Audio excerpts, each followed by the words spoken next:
देर रात अचानक ही पिताजी की तबीयत बिगड़ गई। आहट पाते ही उनका नालायक बेटा उनके सामने था।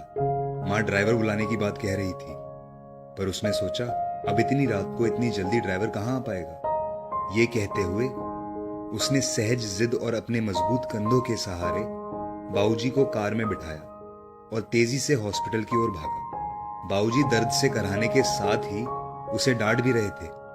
धीरे चल नालायक, एक काम नहीं जो इससे ठीक से हो जाए। नालायक बोला, आप ज्यादा बातें ना करें बाबूजी, बस लंबी सांसें लेते रहिए, हम हॉस्पिटल पहुंचने वाले हैं। अस्पताल पहुंचते ही उन्हें डॉक्टरों की निगरानी में सौंप वो बाहर चहलकदमी करने लगा। बचपन से आज तक अपने लिए वो नालायक ही सुनते आया था। उसने भी कहीं ना कहीं अपने मन में यह स्वीकार कर लिया था कि उसका नाम शायद नालायक ही है। तभी तो स्कूल के समय से ही घर के लगभग सब लोग कहते थे कि नालायक फिर से फेल हो गया। नालायक को अपने यहां कोई चपरासी भी ना रखे, कोई बेवकूफ ही इस नालायक को अपनी बेटी देगा। शादी होने के बाद भी वक्त बेवक्त सब कहते रहते हैं कि इस बेचारी के भाग्य फूटे थे जो इस नालायक के पल्ले पड़ गई। हां, बस एक मां ही है जिसने उसके असल नाम को अब तक जीवित रखा है।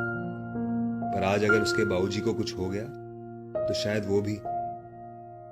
इस ख्याल के आते ही उसकी आंखें छलक गई और वो उनके लिए हॉस्पिटल में बने एक मंदिर में प्रार्थना में डूब गया। प्रार्थना में शक्ति थी या समस्या मामूली। डॉक्टरों ने सुबह सुबह ही बाबूजी को घर जाने की अनुमति दे दी। घर लौटकर बाबूजी को उनके कमरे में छोड़ते हुए वो एक बार फिर चीखे, छोड़ नालायक, तुझे तो लगा होगा कि बूढ़ा अब लौटेगा ही नहीं। उदास हो वो उस कमरे से निकला तो मां से अब रहा नहीं गया। इतना सब तो करता है, इसके बावजूद आपके लिए वो नालायक ही है। विवेक और विशाल दोनों अभी तक सोए हुए हैं। उन्हें तो अंदाजा तक नहीं है कि रात को क्या हुआ होगा। बहुओं ने भी शायद उन्हें बताना उचित नहीं समझा होगा। ये बिना आवाज दिए आ गया और किसी को भी परेशान नहीं किया। भगवान ना करे कल को कुछ अनहोनी हो जाती तो। और आप हैं कि उसे शर्मिंदा करने और डांटने का एक भी मौका नहीं छोड़ते। कहते कहते मां रोने लगी थी। इस बार बाबूजी ने आश्चर्य भरी नजरों से उनकी ओर देखा और फिर नजरें नीची कर ली। मां रोते रोते बोल रही थी, अरे क्या कमी है हमारे बेटे में। हाँ, मानती हूं पढ़ाई में थोड़ा कमजोर था, तो क्या सभी होशियार ही होते हैं।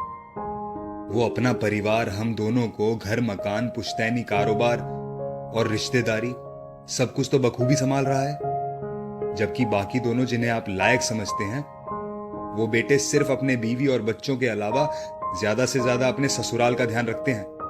कभी पूछा आपसे कि आपकी तबीयत कैसी है? और आप हैं कि सरला, तुम भी मेरी भावना नहीं समझ पाई, मेरे शब्द ही पकड़े ना। क्या तुझे भी यही लगता है कि इतना सब होने के बाद भी इसे बेटा कह के नहीं बुला पाने का, गले से नहीं लगा पाने का दुख मुझे नहीं है? क्या मेरा दिल पत्थर का है? हाँ सरला, सच कहूं दुख तो मुझे भी होता ही है, पर उससे भी अधिक डर लगता है कि कहीं ये भी उनकी ही तरह लायक ना बन जाए। इसलिए मैं इसे इसकी पूर्णता का एहसास अपने जीते जी तो कभी नहीं होने दूंगा। मां चौंक गई, ये क्या कह रहे हैं आप? हाँ सरला, यही सच है। अब तुम चाहो तो इसे मेरा स्वार्थ ही कह लो। कहते हुए उन्होंने अपनी नजरें नीची कर अपने हाथ मां की तरफ जोड़ दिए, जिन्हें मां ने झट से अपनी हथेलियों में भर लिया। अरे अरे, आप क्या कर रहे हैं? मुझे क्यों पाप का भागी बना रहे हैं? मेरी ही गलती है, मैं आपको इतने वर्षों में भी पूरी तरह नहीं समझ पाई।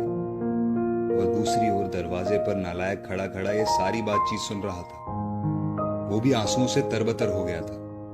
उसके मन में आया कि दौड़कर अपने बाबूजी के गले से लग जाए, पर ऐसा करते ही उसके बाबूजी झेप जाते। ये सोचकर वो अपने कमरे की ओर दौड़ गया। कमरे तक पहुंचा भी नहीं था कि बाबूजी की आवाज कानों में पड़ी, अरे नालायक, वो दवाइयां कहां रख दी? गाड़ी में ही छोड़ दी क्या? कितना भी समझा दो, इससे एक काम भी ठीक से नहीं होता।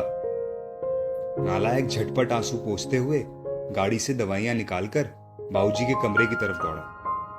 दोस्तों, एक मां अपनी औलाद को 9 महीने पेट में रखती है और एक पिता उसे जीवन भर अपने दिमाग में रखता है। पापा की बातें बेशक हमें कड़वी लगती हो, लेकिन यकीन मानो, पिता की बस एक ही ख्वाहिश होती है कि बच्चे की कोई ख्वाहिश बाकी ना रहे। इस स्टोरी को लेकर आपकी क्या राय है नीचे कमेंट सेक्शन में लिखकर हमें जरूर बताएं।